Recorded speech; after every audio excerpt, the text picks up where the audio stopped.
The dust rose in golden clouds across the Carson ranch as the autumn sun beat down on the parched Colorado earth. 16-year-old Emma Carson sat on the porch steps of the main house, her fingers working nervously at the hem of her calico dress, while the other ranch hands gathered near the corral. She could hear their voices carrying on the wind, punctuated by bursts of laughter that made her stomach twist into knots. They were talking about her again. They always were. Emma had been afraid of horses for as long as she could remember, which was about the worst thing a person could be on a cattle ranch in 1873. Her father had died when she was just 7 years old, thrown from a stallion that had spooked during a thunderstorm. She had watched it happen from the kitchen window, had seen him lifted into the air, and then fall until he lay still in the mud. Her mother had grabbed her, pulled her away from the window, but the image was burned into her mind forever. After that, Emma couldn't bring herself within 10 feet of a horse without her hands shaking and her breath coming in short, painful gasps. Her uncle Jacob had taken over the ranch after her father's death, and he had tried to be patient with her. For years, he let her work in the house with her mother, cooking and mending and keeping the books. But her mother had passed just last winter from pneumonia, and now Emma was alone with her fear in a world that had no room for it. The ranch hands whispered that she was cursed, that she carried bad luck. Some said she should be married off to a shopkeeper in town, where she wouldn't be a burden. Others simply laughed at her, a girl raised on a ranch who jumped at the sound of hoofbeats. The worst of them was Clayton Webb, a lean, hard-faced man in his 30s who had worked for her uncle for 5 years. Clayton was good with horses, everyone said so, and he seemed to take particular pleasure in Emma's weakness. He would lead horses past her deliberately, watching with cold amusement as she pressed herself against walls or ducked into doorways. Once, he had cracked a whip near her head just to see her flinch, earning him a sharp rebuke from Uncle Jacob, but no real punishment. Emma looked up as her uncle emerged from the barn, his weathered face creased with concern. Jacob Carson was a tall man who had aged considerably in the past year, his hair more gray than brown now, his shoulders stooped from carrying too much weight. He saw Emma on the steps and changed direction, walking toward her with that careful gait people used when they were about to deliver bad news. "Emma," he said, settling down beside her with a heavy sigh. "We need to talk." She nodded, already knowing what was coming. Her uncle had been putting this conversation off for weeks, but she could see it in his eyes every time he looked at her. The ranch was struggling. They had lost cattle to rustlers in the spring, and the summer drought had been brutal. They couldn't afford to keep someone who couldn't pull their weight, even if that someone was family. "I'm not sending you away," Jacob said quickly, seeing the fear in her eyes. "But Emma, you're 16 now. You can't spend the rest of your life hiding from horses. This is a ranch. Horses are our livelihood. I need you to at least try." "I have tried," Emma whispered, her voice barely audible. "Every time I get close, I see him falling. I can't breathe. I can't think." Jacob put a rough hand on her shoulder. "I know, child. I know. But your daddy wouldn't want you living like this, afraid of your own shadow. He loved horses more than just about anything, except you and your mama. He'd want you to overcome this." Before Emma could respond, a commotion erupted near the main corral. Men were shouting, and she could hear the thunder of hooves against wooden rails. She and Jacob both stood, looking toward the noise. Clayton Webb came running up, his face flushed with excitement. "Boss, you need to see this," he panted. "We got word from the Simmons place. There's a wild mare been causing trouble up in the northern range. She's been leading their horses away, breaking down fences. They want her caught or shot, and they're offering $50 to whoever can do it." $50 was a fortune, enough to buy feed for the winter or repair the damaged sections of fence that had been held together with rope and prayers. Jacob's eyes lit up with interest. "A wild mare. How wild are we talking?" "Wild as they come," Clayton said with a grin. "Been living in the mountains her whole life, they say. Never been touched by human hands. She's smart too, evades every trap they set. But they tracked her to the canyon near Eagle Rock. If we can get a rope on her, that $50 is ours. Plus we'd have a horse to break and sell. Emma felt her heart sink as several of the ranch hands gathered around, all talking excitedly about the prospect. She knew what was coming next. "I'll lead a group up there tomorrow," Jacob announced. "Clayton, you're with me. We'll take Tom and Miguel too." He paused, then turned to Emma. "And you're coming too." The words hit her like a physical blow. "Uncle Jacob." "Please, no arguments," he said firmly, though his eyes were kind. "You'll stay well back from the actual capture, but you're coming. You need to start facing this fear, Emma."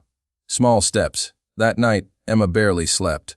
She lay in her narrow bed, listening to the wind howl around the eaves of the ranch house, and tried to imagine herself anywhere else.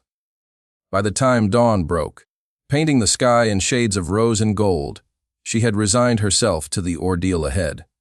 She dressed in her oldest clothes and braided her long dark hair, then went down to face the day. The group set out just after breakfast, 5 riders and Emma in the supply wagon driven by old Tom Hendricks, who had been with the ranch since her father's time. Tom was kind to her, never mocking her fear, and he kept up a steady stream of gentle conversation as they made their way north toward the mountains. The country grew wilder as they climbed, the flat plains giving way to rocky hills covered in scrub pine and juniper. Eagles circled overhead, and once Emma saw a coyote watching them from a distant ridge. They reached Eagle Rock Canyon around midday. It was a dramatic slash in the landscape, with red rock walls rising on either side of a narrow valley. A small creek ran through the bottom, lined with cottonwoods that were turning gold with the season. Jacob and Clayton rode ahead to scout, leaving Emma with Tom while the other hands set about preparing their ropes and checking their gear. "You doing all right, Miss Emma?" Tom asked quietly. He was a small, wary man with kind eyes that crinkled at the corners. "I don't know why I'm here," Emma admitted. "I'll just be in the way." "Maybe," Tom said. "Or maybe your uncle's right. Maybe it's time to stop running from what scares you. Fear's a funny thing. The more you feed it, the bigger it grows. Sometimes you got to starve it a little." Before Emma could respond, Jacob and Clayton came galloping back, their faces animated with excitement. "She's here," Clayton announced. "We saw her down by the creek. She's the most beautiful thing I've ever seen. Pure white, like snow, with a mane that flows like water. She's ours, boys." The men sprang into action, mounting up and forming their strategy. Emma climbed out of the wagon, her legs shaky, and positioned herself on a flat rock where she could see into the canyon, but stay well away from the action. Tom stayed with her, a reassuring presence at her side. Then she saw the mare. Clayton hadn't been exaggerating. The horse was breathtaking, a vision of wild grace moving through the golden cottonwoods. Her coat was the color of fresh snow, unmarked except for a small star on her forehead. She moved with a fluidity that seemed almost supernatural, her hooves barely touching the ground. Emma found herself leaning forward, transfixed despite her fear. The mare sensed the men before they could get close. Her head came up, ears swiveling, and Emma could see the intelligence in her dark eyes, even from a distance. Then the chase began. The men charged down into the canyon, their ropes swinging. The mare wheeled and ran, moving with explosive speed up the rocky slope. Emma watched, her heart in her throat, as the cowboys pursued her. Clayton was in the lead, his rope whistling through the air, but the mare was too quick. She dodged and weaved, her white form flashing between the trees like a ghost. For over an hour, the chase continued. The mare seemed to toy with them, letting them get close before dancing away at the last moment. She jumped obstacles that made Emma gasp, cleared fallen logs and boulder fields with the ease of a deer. The men's horses began to tire, their sides heaving, but the white mare seemed tireless. Then disaster struck. Miguel's horse stumbled on loose rock, sending horse and rider tumbling. Emma screamed, the sound torn from her throat without her permission. Miguel rolled clear, but his horse wasn't as lucky. It lay on its side, clearly injured, thrashing in pain. The other men pulled up, torn between the chase and helping their friend. "Leave it," Clayton shouted. "The mare's tiring. We can get her." But Jacob was already dismounting. going to help Miguel check on the horse. Clayton swore viciously, then spurred his mount after the fleeing mare alone. Emma watched him disappear around a bend in the canyon, heard his triumphant shout echo off the rocks. "I've got her cornered." Clayton's voice carried back to them. Dead-end canyon. Jacob and Miguel managed to get the injured horse to its feet. It could walk, but not carry a rider. Jacob looked torn, then made a decision. "Tom, you and Emma take Miguel and the horse back to the wagon. We'll handle this." But Emma found herself moving before she could think about it, walking toward the bend where Clayton had disappeared. Something pulled at her, a feeling she couldn't name. Tom called after her, but she didn't stop. She had to see. The side canyon was narrow, with high walls that blocked out most of the sun. Emma moved quietly, her fear temporarily forgotten in a surge of curiosity stronger than anything she'd felt in years. She could hear Clayton ahead, his voice low and soothing, the kind of tone men used with horses. But there was something underneath it, something hard and mean that made Emma's skin prickle. She rounded a final curve and froze. The mare was backed against the canyon wall, trapped. Clayton had dismounted and was advancing on her with his rope, but Emma could see immediately that something was wrong. The mare wasn't just frightened. She was terrified, her eyes rolling white, her body trembling. And Clayton was enjoying it. He moved deliberately, cracking his whip against the ground, driving the mare against the rocks with a cruelty that made Emma's stomach turn. "Not so proud now, are you?" Clayton muttered. "Going to break you proper. Going to teach you what happens to things that run from me." The mare reared, her hooves flashing, and Clayton laughed. He swung the rope, and it caught around her neck. The mare screamed, a sound that cut through Emma like a knife. It was the sound of pure terror, of a wild thing facing something worse than death. And suddenly, Emma wasn't seeing the mare anymore. She was seeing herself, backed into corners by Clayton's cruel humor, flinching from his casual torments, trapped in her own fear while others laughed. She was seeing every moment of the past 9 years, all the times she had been small and afraid, while the world closed in around her. "Stop," Emma heard herself say. Clayton turned, surprised. "Get out of here, girl. This doesn't concern you. Let her go," Emma said, louder now. Her hands weren't shaking. Her breath was steady. She felt strangely calm, as if she had stepped outside herself and was watching from a distance. Clayton's face darkened. "I said get out of here. This mare's worth $50, and I'm claiming her." "She's not yours to claim," Emma said. She took a step forward, then another. The mare's eyes found hers, and something passed between them, a recognition that transcended words. This was a creature that understood fear, that knew what it meant to be hunted and cornered. This was a sister in terror.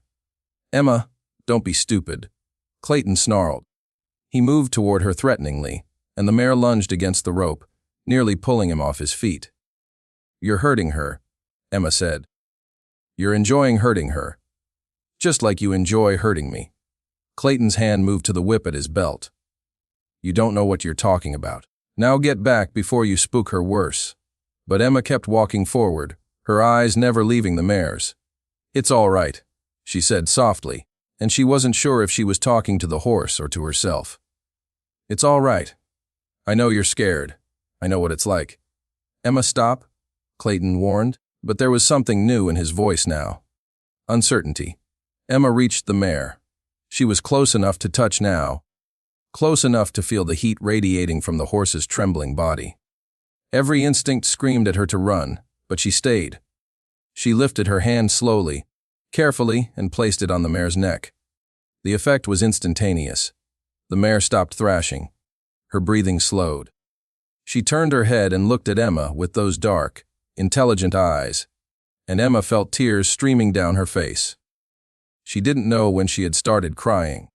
"I'm sorry," Emma whispered to the horse. "I'm sorry you're afraid.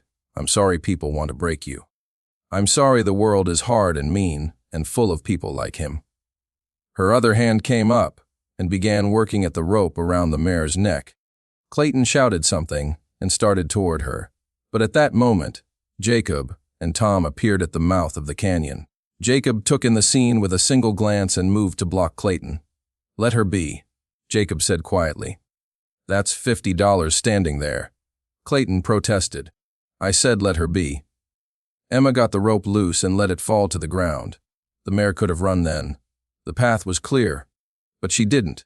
She stayed beside Emma, her head lowered, her nose touching Emma's shoulder with a gentleness that belied her wildness. Well, I'll be damned. Tom breathed. Emma turned to face her uncle, expecting anger or disappointment, but Jacob's weathered face showed only wonder. I think, he said slowly, that horse just made her choice. Clayton exploded. That's the dumbest thing I've ever heard. It's a wild horse. It doesn't choose anything. And I'm not walking away from $50 because some scared little girl wants to play savior. He lunged toward Emma and the mare. What happened next seemed to occur in slow motion. The mare moved between them with lightning speed, placing her body as a shield. Clayton grabbed for the rope, and the mare reared up. Her hooves came down, missing Clayton by inches as he threw himself backward. The message was clear.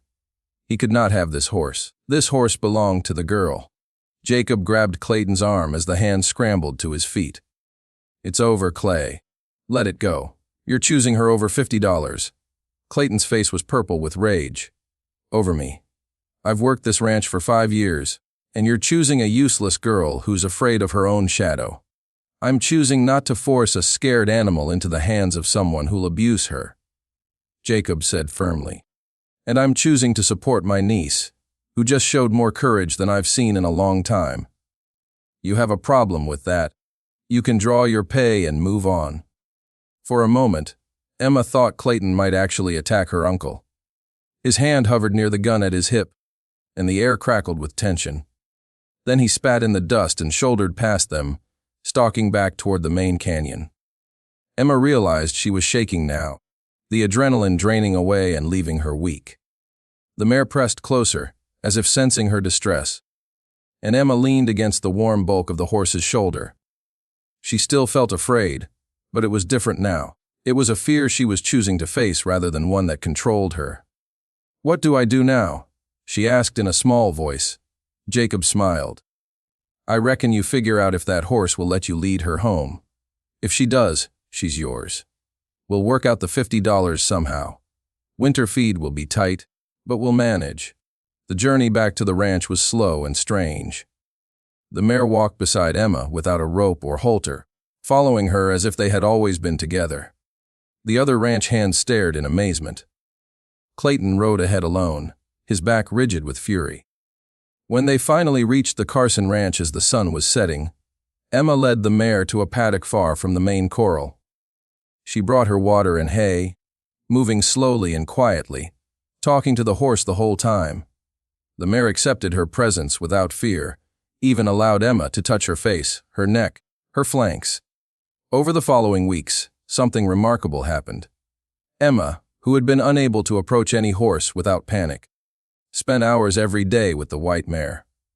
She learned the horse's moods and movements, learned to read the flick of an ear or the swish of a tail.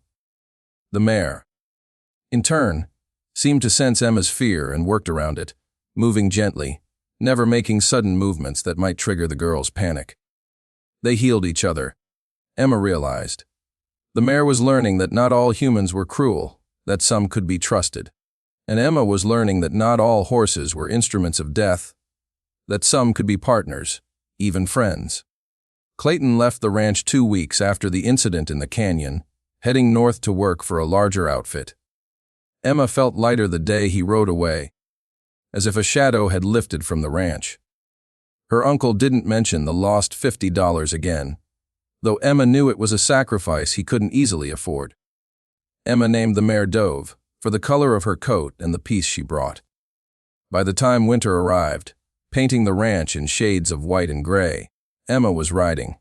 Not far at first, just around the paddock with her uncle watching anxiously from the fence. But gradually, the circles widened. She rode out to check the cattle in the near pastures, then the far ones. She rode into town with Tom to pick up supplies, feeling the stares of people who remembered the girl who couldn't go near a horse. The other ranch hands stopped laughing. Some left, unwilling to work alongside a woman who was learning to do their job. But others stayed, and a few new ones came, drawn by word of the strange white mare that would let no one touch her except Emma Carson. The ranch began to stabilize. Emma took over more responsibilities, managing the books and helping with the horses. Her uncle's shoulders straightened a little, and color came back into his weathered face. Spring came early that year, melting the snow and bringing new life to the Colorado plains. Emma was helping to round up cattle for branding when they encountered trouble. A small group of steers had broken away and were heading for the rougher country to the north, where the land became treacherous with ravines and deadfalls.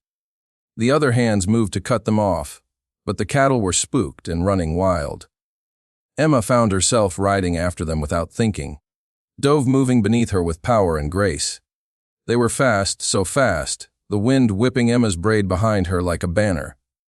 For the first time in her life, Emma felt truly free. The fear was still there, a small knot in her chest, but it no longer controlled her. She controlled it, channeled it into focus and determination. They cut off the lead steer, Dove moving with an intuition that seemed almost magical. The other cattle followed, and soon Emma was herding them back toward the main group.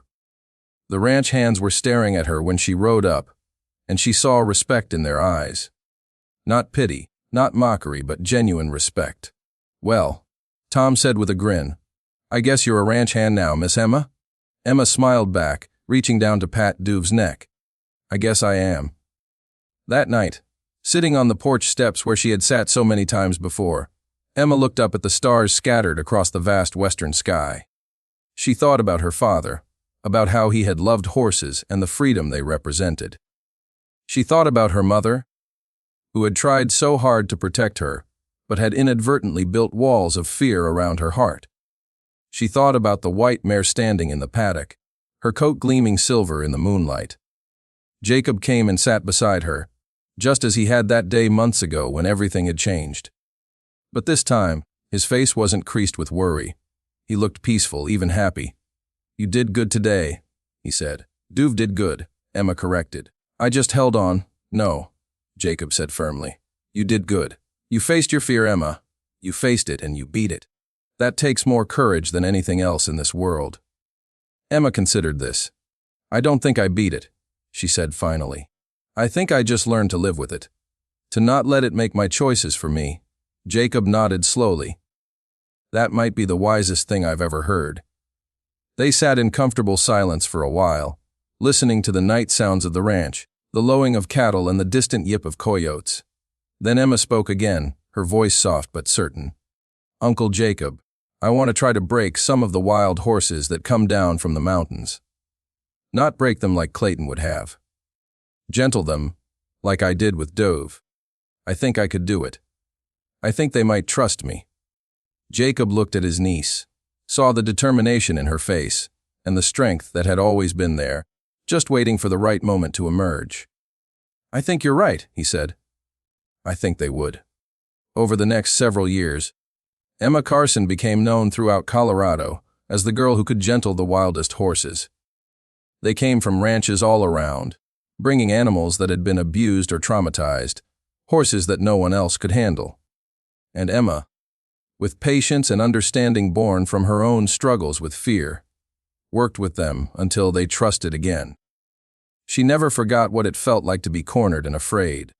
She never forgot the moment in that canyon when she had looked into Dove's eyes and seen herself reflected there, and she never let anyone break a horse on her ranch with cruelty or force.